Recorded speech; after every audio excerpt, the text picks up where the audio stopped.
this is the first time that I've addressed Venezuela from the podium since being back and since the historic and incredibly successful military operation, law enforcement operation conducted by our United States military that you all saw and the world witnessed last week. The skill, the might of the United States military and our country under the leadership of this president is on full display to the rest of the world. And let's just set the record straight. There isn't another military in the world who could have pulled off this operation. There is not another president in the world or in our nation's history who had the courage to authorize such a mission. And I think the world has taken notice that America is truly back. With respect to Venezuela, the Trump administration, led by Secretary Rubio, the vice president, and the president's entire national security team, is in close correspondence with the interim authorities in Venezuela.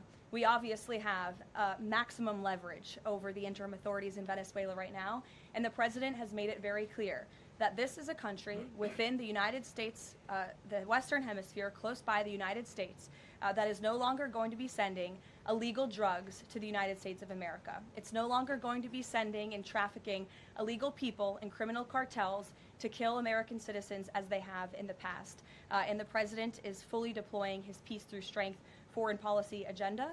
So we're continuing to be in close coordination with the interim authorities, and their decisions are going to continue to be dictated by the United States of America. Just one follow-up, when you talk about that leverage there, has the Venezuelan government fully committed to turning over its oil to the United States indefinitely, and what happens if they do not?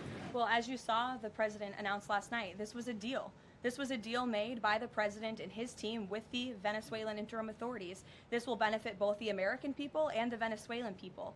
And Secretary Wright and the Department of Energy are working with the interim authorities and also with the private oil industry to execute on this historic energy deal. That's not only good for the United States, but it's also going to revive the prosperity, the safety, the security of both the United States and Venezuela as well.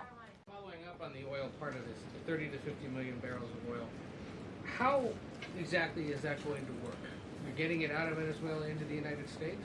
Yes. And then what? That's exactly right. So as you know, Ed, as the president announced last night, this was the sanctioned oil that was basically just sitting in barrels, sitting on ships because of the effective quarantine of the United States of America.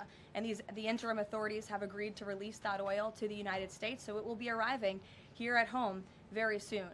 The United States government has already begun marketing Venezuelan crude oil in the global marketplace for the benefit of the United States, engage the world's leading commodity marketers, key banks to execute and provide financial support for these crude oil and crude product sales.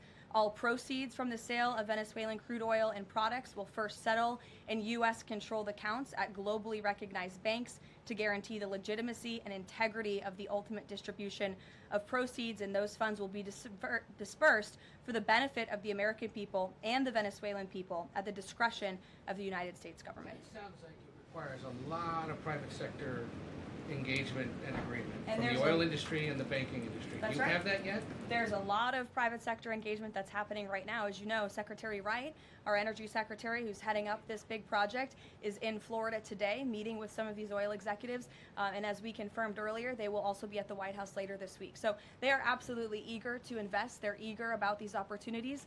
And Secretary Wright is a very well knowledgeable guy when it comes to oil and energy, and he's the perfect man for the job.